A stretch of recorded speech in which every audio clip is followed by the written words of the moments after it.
High friends, welcome to my channel Dipali eating শন creative. তোমরা সবাই কেমন আছো? নিশ্চয়ই ভালো আছো। তো দেখো আমি আবার একটা ভিডিও নিয়ে চলে এসেছি। দেখো বন্ধুরা, তোমাদের দাদাভাই কত বড় একটা শোল মাছ কাটিয়ে এনেছে। তো এটার আমি দুটো রেসিপি বানাবো, সেই রেসিপিটা তোমাদের সঙ্গে আমি শেয়ার করব। তো বন্ধুরা বলে রাখি, পুরনো বন্ধুদের অসংখ্য ধন্যবাদ আমার সঙ্গে থাকার জন্য। তোমরা এইভাবে আমার সঙ্গে থেকো। আর নতুন বন্ধুদের বলছি, যারা আমার চ্যানেলটা ভিজিট করতে আসছো তারা আমার চ্যানেলটাকে সাবস্ক্রাইব করে থেকে যেও, আর বেল আইকনটা অবশ্যই ক্লিক করে দিও, যাতে আমার ভিডিও দেওয়ার সঙ্গে সঙ্গে তার নোটিফিকেশান তোমাদের কাছে চলে যায়। তোমরা এইভাবে আমার সঙ্গে থাকো, আমিও তোমাদের সঙ্গে আছি। আর পুরনো বন্ধুদের অসংখ্য ধন্যবাদ আমার সঙ্গে থাকার জন্য। আর এই প্রচণ্ড গরম, তাই একটা হালকা পাতলাই আমি রেসিপি বানাবো, তো সেটাই তোমরা দেখে নাও। আর তোমরাও যদি ইচ্ছা হয় তোমাদের, তোমরাও কিন্তু বানিয়ে খেও। আর অবশ্যই একটা লাইক করো, কমেন্ট করো, আর বন্ধুদের সঙ্গে শেয়ার করো, যাতে তারাও এটা রান্না করতে পারে। দেখো এর মধ্যে কিন্তু একটা মনে ওজনটা মানে ঠিক করার জন্য বা যাই হোক বা ছিল তার কাছে এক্সট্রা একটা পাবদা মাছও দিয়েছে। পাবদাটাও খুব একটা ছোট নয়। ঠিক আছে, এখন এই অবধি, তারপরে দেখতে থাকো। আমি একদম রান্নার সময় আসছি। দেখো এখানে এই যে আমি কিছু আনাজ মানে কিছু কেটে নিয়েছি। তো এখানে আমার দেখো বন্ধুরা, ঘেমে নিয়ে একদম একাকার হয়ে গেছি, রান্নাঘরে চলে এসেছি। রান্নাটা অলরেডি শুরু করব, তো তাই তোমাদেরকে মানে বলে দিচ্ছি। তো চলো দেখো আমি রান্নাটা কিভাবে করছি। আর হ্যাঁ, একটা কথা দেখো, যেহেতু আমি গরমে ঘেমে নিয়ে রান্না করব, তাই আমার মেয়েটা আমাকে দিয়ে গেল। থ্যাংক ইউ বৃষ্টি, এটা দিয়ে গেছে। এটা কি নিশ্চয়ই বুঝতে পেরেছো, এটা হচ্ছে থামস আপ। ওই যে থামস আপ দিয়ে গেলি গরমে খাওয়ার জন্য। তবে হ্যাঁ, এত গরম পড়েছে ঠিকই, কিন্তু চা না খেলে কিন্তু আমাদের হয় না। চা খেতেই হয়। চা খাই, তো চাটা অনেক আগেই খেয়েছি। তাই আমার মেয়ে বললো তুমি গরমে রান্না করবে, এই যে থামস আপটা দিয়ে গেল। তাই থামস আপটা, এই গরমে যেন মনে হয় যেন প্রাণ জুড়িয়ে যায়, তাই না? ঠিক আছে, চলো এবার রান্না যাবে।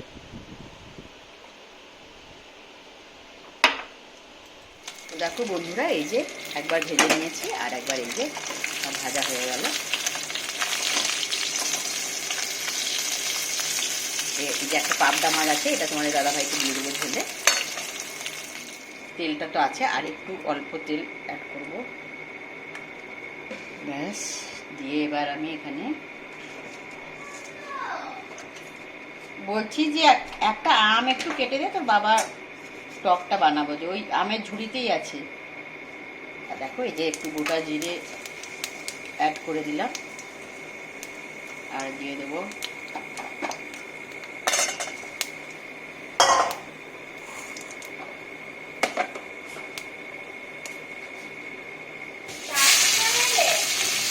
না না টকটা রে বাবা, অল্প দে, হাফ দিলে একটা মাছের টক হবে, তো হাফ দিয়ে যত। দেখো পেঁয়াজটা আমি দিয়ে দিলাম,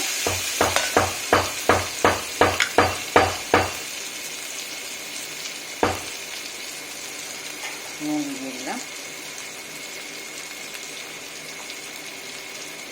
হলুদ দিয়ে দিলাম,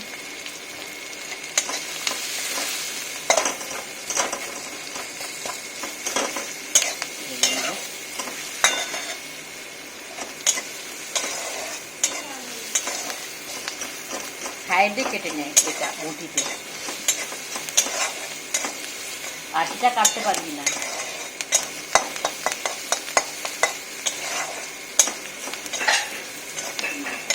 আমার এখন পাকার সময় হয়ে গেছে না, আটি কাটতে পারবি। দেখো ভাজা হয়ে গেছে। এবারে দেখো এই যে আমি এখানে রসুন আর আদা না স্ক্যাপারে ঘষে রেখেছি, বাটি নিয়ে, কেননা হালকা পাতলা রান্না করবো তাই। তো এখানে সবটা দেবো না, রাত্রে একটু ডিমের ঝোল করবো, তার জন্য একটু রেখে দিচ্ছি। হ্যাঁ, একটু ছালটা ছাড়িয়ে দিচ্ছি। তো দেখো অনেক ছালটা একটু ছাড়িয়ে দিচ্ছি, একটু জল দিয়ে দিই।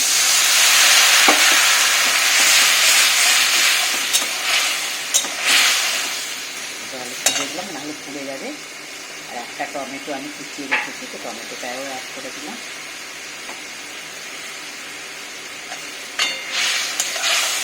এবারে আমি কিছু গুঁড়ো মশলা অ্যাড করবো, তোমরা দেখতে থাকো, সঙ্গে থাকো।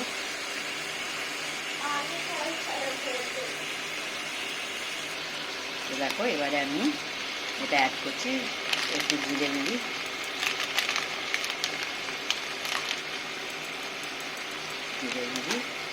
আর দেবো একটু ধনে গুঁড়ি,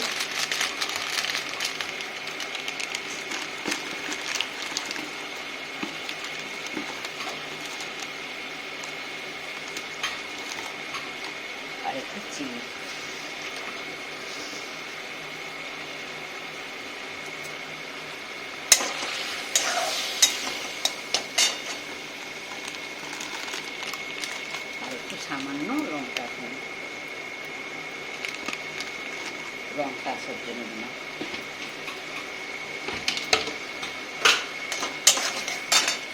আমি এখন ঘি মশলাটাকে ভালো করে কষিয়ে নেব।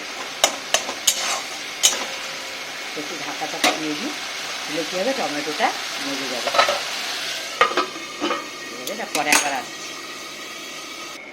দেখো বন্ধুরা, এবার আমি ঢাকনাটা খুলে দিচ্ছি।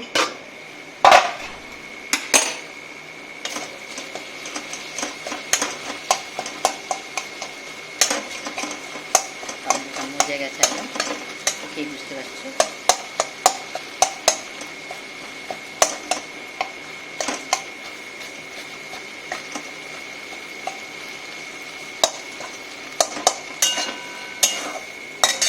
দেখো এখানে আমি গরম জলটা বসিয়ে দিয়েছি, কেননা ঝোলে,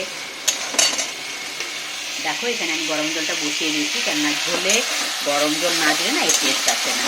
এই তরকারিটাই দিয়েছিলাম আলাদা কথা। দেখো প্রায় আমার হয়ে এসছে, ভালো করে কষানো প্রায় হয়ে এসছে।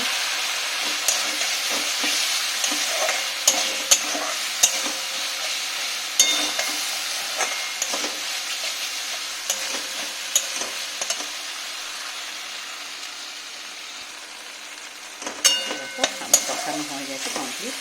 এবার এই জলটাও দেখি গরম হয়ে গেছে, এবার জলটা আমি অ্যাড করে দেবো।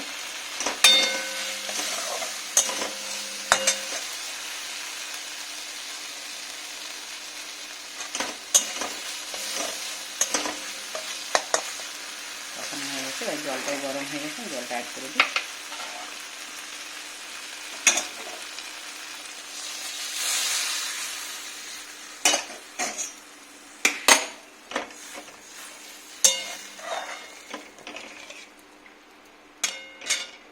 ঝোলটা ফুটে উঠলে এই মাছগুলো ছেড়ে দেবো।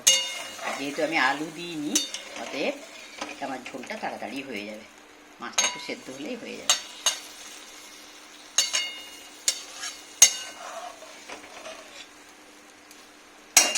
একটু ফুটে উঠুক।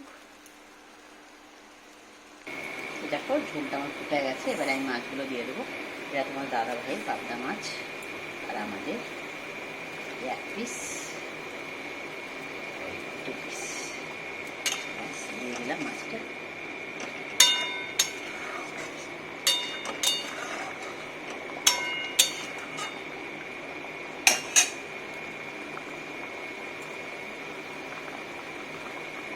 আর এক পিস বেশি ছিল, এটাও দিয়ে দিচ্ছি। যদি রাত কেউ খেতে চায় খেয়ে নেবে।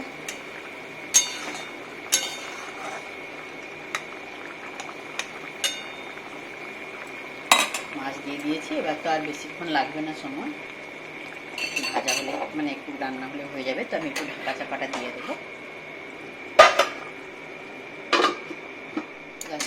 এবার ঢাকনাটা খুলে দেবো।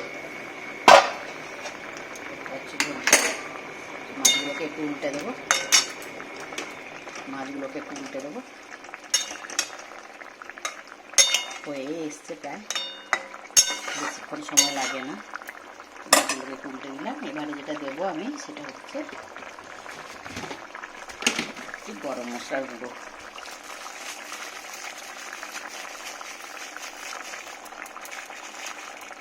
গরম মশলার গুঁড়ো দিলাম।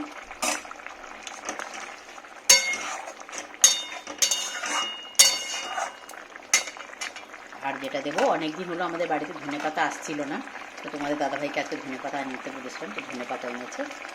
ধনেপাতা আমি উপর থেকে ছড়িয়ে দেবো।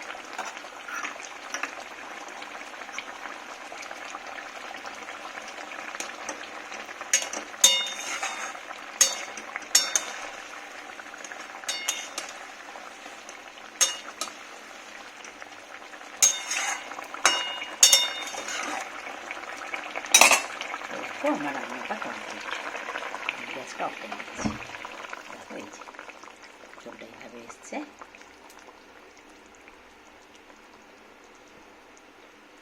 কেমন হয়েছে তোমরা কিন্তু অবশ্যই বলো, একটা মিষ্টি কমেন্ট করে বলো কেমন হয়েছে। আর খেতে কেমন হয়েছে সেটা তো পরে বলছি আমি। এইভাবে এসছে ঝোলটা। ঝোলটা আমি বাটিতে ঢেলে নিয়ে তোমাদের দেখাচ্ছি একবার। তো দেখো বন্ধুরা হয়ে গেছে, এ দেখো মাছের ঝোলটা এভাবে এসছে, বুঝেছো? শোল মাছ আর পাবদা মাছের ঝোল।